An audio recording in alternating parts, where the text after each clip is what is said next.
warahmatullahi wabarakatuh. Saya Lia Winingsi, NIM 190304299, Prodi Manajemen 5 Rek B. Di sini saya akan menjelaskan materi dari pertemuan 9 sampai dengan pertemuan 14. Yang pertama yaitu sifat pemasaran internasional. Pemasaran internasional terdiri dalam mengidentifikasi dan memuaskan kebutuhan konsumen luar negeri lebih baik dari pesaing nasional dan internasional, di bawah kendala tahap internasionalisasi perusahaan dan lingkungan global. Pemasaran internasional dan mengekspor.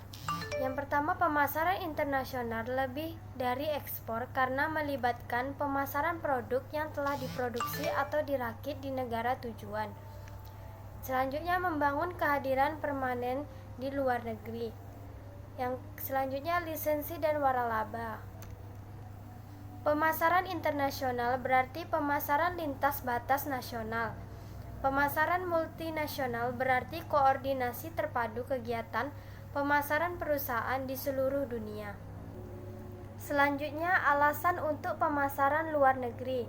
Yang pertama yaitu skala ekonomi dan ruang lingkup. Selanjutnya, keberadaan pasar yang menguntungkan di luar negeri. Selanjutnya, pasar jenuh di dalam negeri. Yang ketiga, tingginya biaya R&D. Selanjutnya, peluang internasional, kurangnya kompetensi, perjanjian perdagangan baru. Materi selanjutnya, mengekspor. Mengekspor berarti penjualan di pasar luar negeri dari barang yang diproduksi, disimpan, atau diolah untuk memasok negara asal. Ada dua jenis mengekspor, yaitu pasif dan aktif. Alasan untuk mengekspor aktif yaitu produk ini telah mencapai akhir dari siklus hidupnya di rumah atau domestik. Kurang kompetensi, akses mudah ke pelanggan utama, ekspor meningkatkan omset. Selanjutnya, model Porter keunggulan kompetitif. Yang pertama, kepemimpinan biaya. Yang kedua, diferensiasi. Yang ketiga, spesialisasi. Selanjutnya yaitu bisnis model kanvas.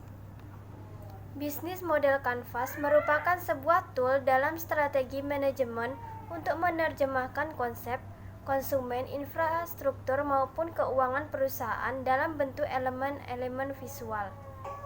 Selanjutnya adalah memahami konsumen untuk mendekati mereka. Cara mendekati konsumen ada banyak, baik secara personal, by phone, dan sebagainya. Di dalam customer relationship, Anda bisa mengetahui cara apa yang paling efektif untuk berinteraksi dengan konsumen maupun calon konsumen. Misalnya, memiliki bisnis online yang menjual produk aksesoris rambut dengan target usia 18-25 tahun. Tentunya target konsumen Anda adalah perempuan yang suka berdandan atau berpenampilan rapi. Lalu bagaimana cara membuat mereka mau membeli produk aksesoris tersebut? Dengan memberikan informasi seputar perawatan rambut, tips mengikat rambut, dan sebagainya. Selanjutnya, strategi layanan pelanggan. Yang pertama yaitu customer acquisition atau menambah pelanggan baru. Yang kedua, customer retention atau mempertahankan pelanggan lama. Yang ketiga, boosting sales upselling atau meningkatkan penjualan. Yang keempat, increasing advocate atau meningkatkan pelanggan setia. Selanjutnya, revenue streams. Setiap perusahaan membutuhkan aliran pendapatan untuk tetap bisa menjalankan aktivitasnya sehari-hari. Revenue stream merupakan sumber pendapatan perusahaan dari berbagai sumber seperti hasil penjualan, dividen, dan sebagainya. Bisnis model kanvas merupakan teknik yang efektif untuk diterapkan di dalam perusahaan karena dapat membantu mematakan bisnis Anda secara terstruktur. Anda dapat menggunakan bisnis model ini untuk mewujudkan ide-ide Anda menjadi hal yang konkret. Selanjutnya, pentingnya menjaga sumber daya. Yang pertama, menjamin bisnis Anda tetap jalan. Yang kedua, menjaga kualitas produk Anda. Yang ketiga, menjaga biaya produksi. Materi selanjutnya mengembangkan strategi dan program penerapan harga. Sepanjang sejarah, harga ditetapkan melalui negosiasi pembeli dan penjual. Dulu, harga beroperasi sebagai determinan utama pilihan pembeli. Konsumen dan pengecer penekan produsen menurunkan harga. Hasilnya adalah pasar dengan diskon besar-besaran dan promosi penjualan. Sekarang, praktik penerapan harga mengalami perubahan besar. Banyak perusahaan melawan kecenderungan harga yang rendah dan berhasil mendorong konsumen membeli produk dan jasa lebih mahal dengan menggabungkan formulasi produk unik yang melibatkan kampanye pasar. Contohnya Coca-Cola, sukses menjual produk Coke Black dengan harga 2 kali lipat dari harga Coca-Cola biasa. Di perusahaan kecil, harga ditentukan atasan. Di perusahaan besar, penetapan harga ditangani oleh manajer divisi dan manajer lini produk. Bahkan manajer puncak penetapan tujuan dan kebijakan penetapan harga umum. Dalam industri seperti pesawat, kereta, dan perusahaan minyak juga dibentuk Departemen Penetapan Harga. Banyak konsumen menggunakan harga sebagai indikator kualitas, terutama untuk produk sensitif ego seperti parfum, mobil mahal, dan pakaian. Beberapa merek mengadopsi eksklusivitas dan kelangkaan sebagai sarana menekankan keunikan dan kebenaran penerapan harga premium. Langkah-langkah menetapkan harga. Yang pertama, memiliki tujuan penetapan. Yang kedua, menentukan permintaan. Yang ketiga, memperkirakan biaya. Yang keempat, menganalisis biaya, harga, dan penawaran pesaing. Yang kelima, memilih metode penerapan harga. Yang keenam, memilih harga akhir. Tujuan dari penetapan harga yaitu: yang pertama, kemampuan bertahan, yaitu tujuan utama jika perusahaan mengalami kelebihan kapasitas, persaingan ketat, atau keinginan konsumen yang berubah. Yang kedua, laba saat ini maksimum, mengasumsikan perusahaan mengetahui fungsi permintaan dan biaya. Yang ketiga, pangsa pasar maksimum, karena semakin tinggi volume penjualan, biaya unit akan semakin rendah dan laba jangka panjang semakin tinggi. Penetapan harga promosi. Penetapan harga pemimpin kerugian atau loss leader. Yang kedua, penetapan harga acara khusus. Yang ketiga, rabat tunai. Yang keempat, pembiayaan berbunga rendah. Yang kelima, jangka waktu pembayaran yang lebih panjang. Yang keenam, jaminan dan kontrak kerja. Yang ketujuh, diskon psikologis. Selanjutnya, penetapan harga terdiferensi. Diskriminasi harga terjadi ketika perusahaan menjual produk atau jasa dengan dua harga atau lebih yang tidak mencerminkan perbedaan proporsional dalam biaya.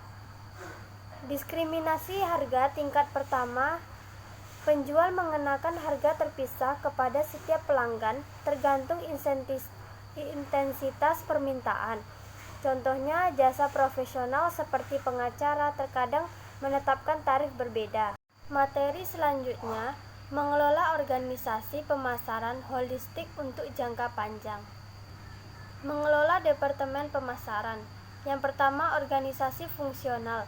Bentuk organisasi pemasaran paling umum terdiri dari para spesialis fungsional yang melapor ke wakil presiden pemasaran. Yang kedua, keunggulan utama organisasi pemasaran fungsional adalah kesederhanaan administratif. Yang ketiga, namun bentuk ini juga dapat menghilang efektifan ketika jumlah produk dan pasar meningkat. Selanjutnya, organisasi geografis. Contohnya, tingkat penetrasi pasar yang beragam di timur dan barat. Pegunungan Rocky memaksa Peacehouse, produsen saus di Amerika, melakukan dua pemasaran berbeda. Selanjutnya, organisasi manajemen produk atau merek memiliki beberapa alternatif, yaitu sistem pola jaringan pengumpulan dan pengumpan. Yang kedua, tim produk. Yang ketiga, menghilangkan posisi manajer produk untuk produk kecil dan menugaskan dua atau lebih produk kepada manajer yang tersisa.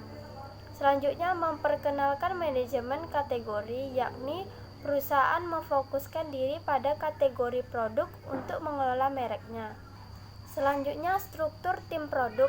Yang pertama tim produk vertikal dan yang kedua tim produk segitiga.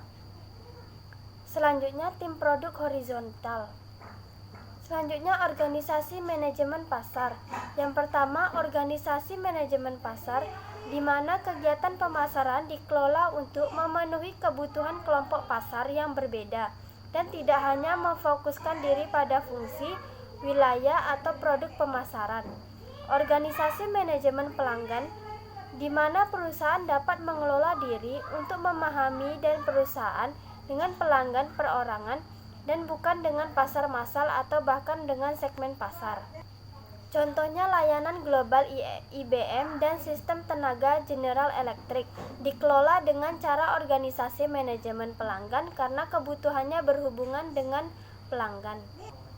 Selanjutnya manfaat terkait gerakan amal, antara lain yaitu membangun kesadaran merek, yang kedua meningkatkan citra merek, yang ketiga menetapkan kredibilitas merek, yang keempat mendorong kepercayaan merek, yang kelima menciptakan kepekaan komunitas merek, yang keenam menarik keterlibatan merek. Selanjutnya implementasi pemasaran adalah proses yang mengubah rencana pemasaran menjadi tugas tindakan dan memastikan proses tersebut mencapai tujuan yang dinyatakan dalam rencana. Strategi menunjukkan apa dan mengapa kegiatan pemasaran tersebut. Implementasi menunjukkan siapa, di mana, dan kapan, dan bagaimana. 4 jenis kendali pemasaran yang dibutuhkan yaitu kendala rencana tahunan, kendali profitabilitas, ketiga kendali efisiensi, yang keempat kendali strategis. Kesimpulan analisis pangsa pasar dipengaruhi asumsi bahwa kekuatan luar mempengaruhi semua perusahaan dengan cara sama sering kali tidak benar. Asumsi bahwa kinerja perusahaan harus dinilai terhadap rata-rata kinerja semua perusahaan tidak berlaku. Jika sebuah perusahaan baru memasuki industri, semua pangsa pasar perusahaan lama mungkin turun. Terkadang penurunan pangsa pasar direkayasa secara sengaja untuk meningkatkan laba. Sekian penjelasan dari saya, lebih dan kurang saya mohon maaf. Wassalamualaikum warahmatullahi wabarakatuh.